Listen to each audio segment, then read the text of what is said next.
All right, so at this point you should have already listened to the first reading, which was me reading through Beyond the Brain by David Brooks once, all the way through without stopping, so you could sort of get an idea of the flow. We're going to go back into it, we're going to slow it down, and we're going to go through the text-dependent questions for this article. This is a tough article. There's a lot of stuff going on in it, there's a lot of challenging vocabulary, but these questions that are here, they're going to help you understand some of those more difficult parts, and also make sure that you're walking away from this knowing exactly what the important details are. So at this point, if you haven't yet read this through all the way without stopping or listen to me read it, you should go back and do that because these text-dependent questions work best upon a second reading. So let's take a look at question number 1. The text states that the author sometimes becomes excited, captivated by brain research, and goes to an extreme, trying to use it to explain everything about human behavior. What I want you to do first is to use your knowledge of the verb capture to make a prediction about what the word captivate might mean. Okay, so take a moment, and again, what does capture mean? So define that first.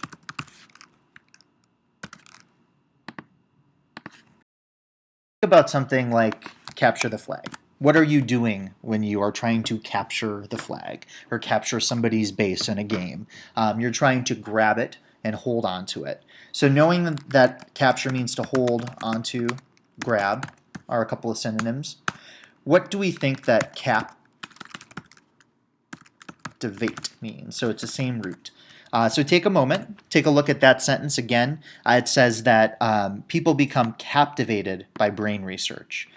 So why don't you go ahead, I'm not going to give you the answer to that. If you have to look it up, then look it up. But take a moment to jot down a response to that definition there. What might the word captivate mean?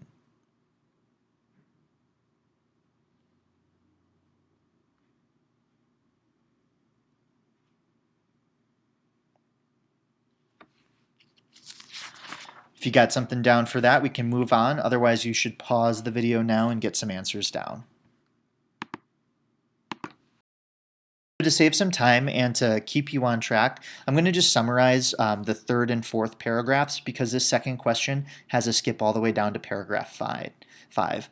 Basically, all you need to know for 3 and 4 is Brooks is saying that there are two different types of people who misinterpret brain science, and he gives two extremes. Lowbrow means something that isn't as sophisticated, that's a little less difficult. Highbrow means something that's a little bit more hoity-toity, a little snootier, a little bit more sophisticated and more difficult. So he says that the two people that use it for extremes on the lower end are people who use it to sell products, who think that, hey, I'm going to be able to dial into this person's brain and I'm going to be able to tell them exactly what to sell them, exactly what they want. So that's at one side of it. But then the other side are those people who think that everything in the world can be explained by brain science, that I could take a scan of my wife's brain, for instance, at some moment in time and be able to understand everything that is to know about her, all of her experiences, thoughts and dreams and things like that just from the brain. So he's talking about these two different extremes, and that's really what you need to know out of 3 and 4.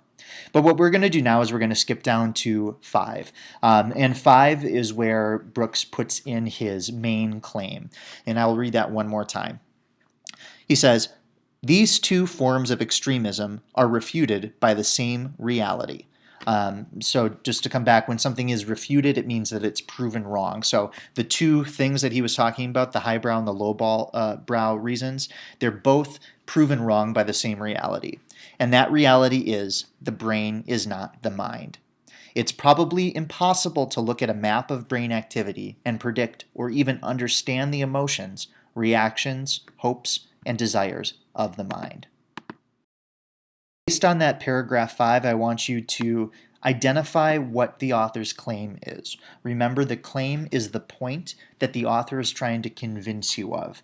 In this case, what is David Brooks trying to prove to you, and what does he proceed to do after this? By using evidence. So take a moment and take a shot at what that claim is. Write it down in this box. It's in paragraph 5. I'm just going to leave this run while you write it down.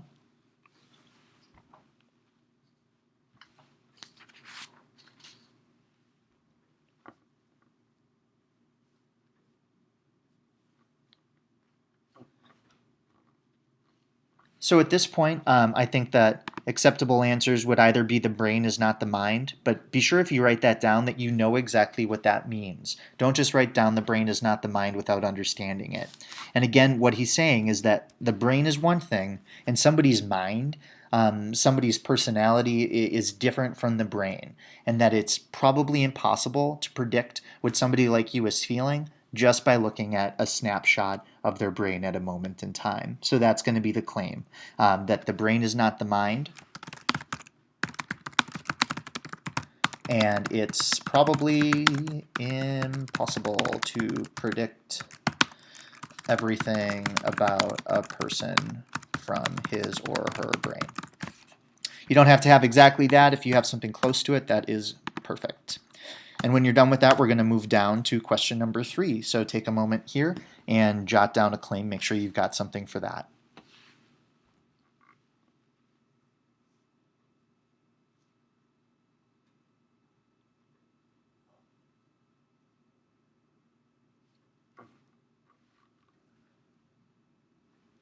So I'm going to read for you question number 3 and 4. But then I'd like you to give that one a shot on those two a shot on your own. So I'll have you pause the video after I'm done reading the two questions, and you can pause it and go back to the video when you're done with both of these questions. But I want you to take a shot at these on your own time. So, or well, right now, but just without me leading you through it. So number 3 asks, how does the first sentence, "The brain is not the mind," relate to the second sentence? It is probably impossible to look at a map of brain activity and predict or even understand the emotions, reactions, hopes, and desires of the mind. Talked about that a little bit in the last one, but I want you to put that into your own words. How does this idea that the brain is not the mind relate to that second part about it being impossible to predict somebody's emotions? So that's number 3. And then number 4, I want you to connect this article to what you've learned about the developing brain so far. So number 4 is asking you, how does the claim, "the brain is not the mind," relate to the brain science that you've been learning so far? So think back to what we've learned about the prefrontal cortex, the limbic system, things like synaptic pruning, and those different details of brain chemistry that we learned about. How does that sentence relate?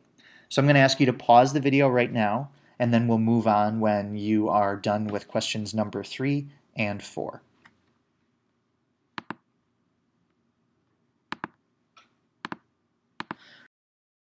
Okay, and we're back. So hopefully you wrote down some answers. I'm going to give you what I had, but hopefully you didn't just skip ahead to look at this.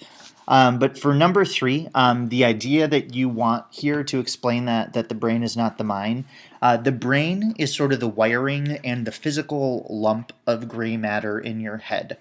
This physical thing that is an organ in your body. But the mind are all the things that are happening in that brain and all of your experiences, all the things that make you you. Your personality is in your mind, and your brain is just sort of this thing. It's an amazing thing, but that alone doesn't explain why you are the way you are. And then for number 4, there's a couple different things you could write about. The one that stands out to me when I think about you students is that even though I know that your PFC is underdeveloped, that doesn't mean that I can guess when you're going to make a poor decision. I can't take a brain scan of you right now and see if you're going and predict whether or not you're going to do your homework tonight. It doesn't work like that. There's a couple other things that you could do too, but those were the things that was the thing that stood out to me. So. All right, so we're going to move on now into evidence. So this has all been sort of to establish that claim, this idea that the brain is one thing, the mind is different, and you can't predict one with the other. You can't do that the way that some scientists and marketers think that you can. So moving on to number 5.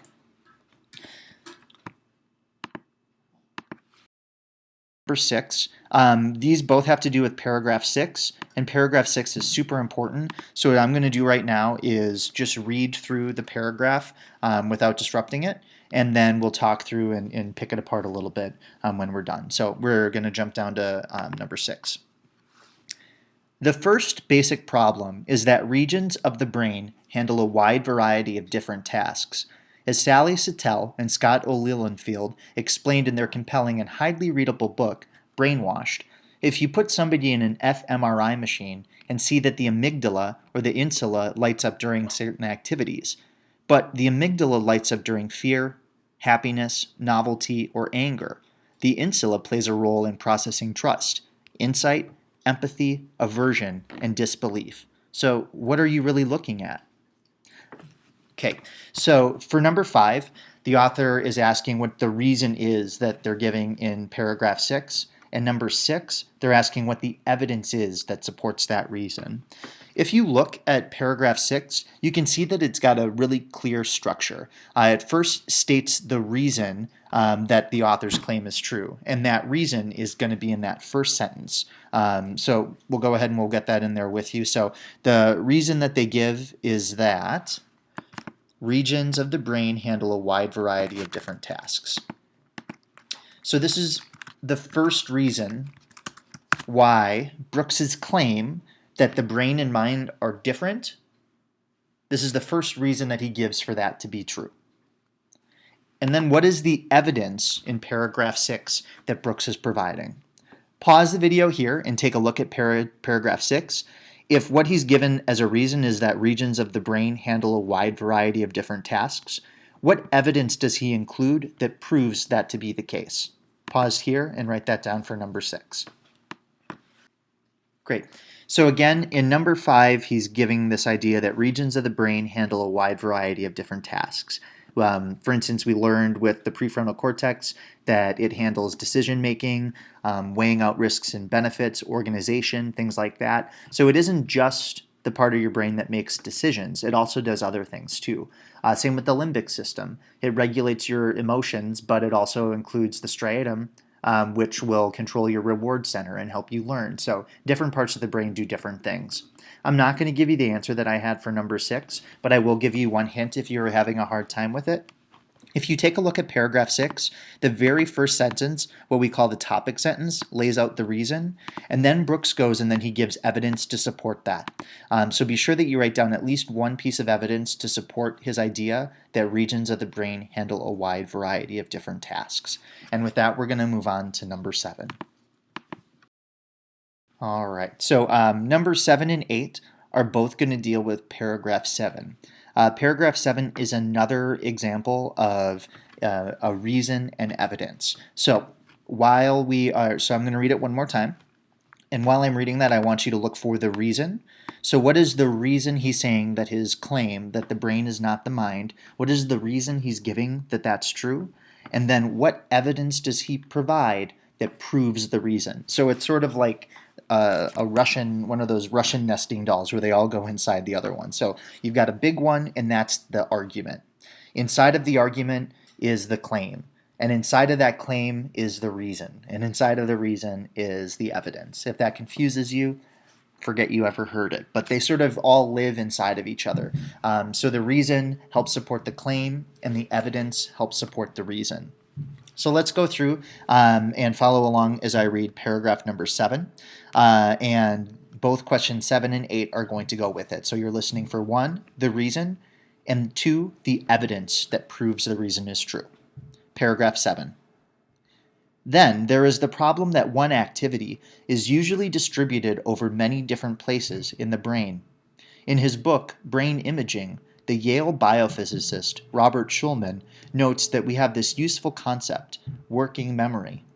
But the activity described by this concept is widely distributed across at least 30 regions of the brain.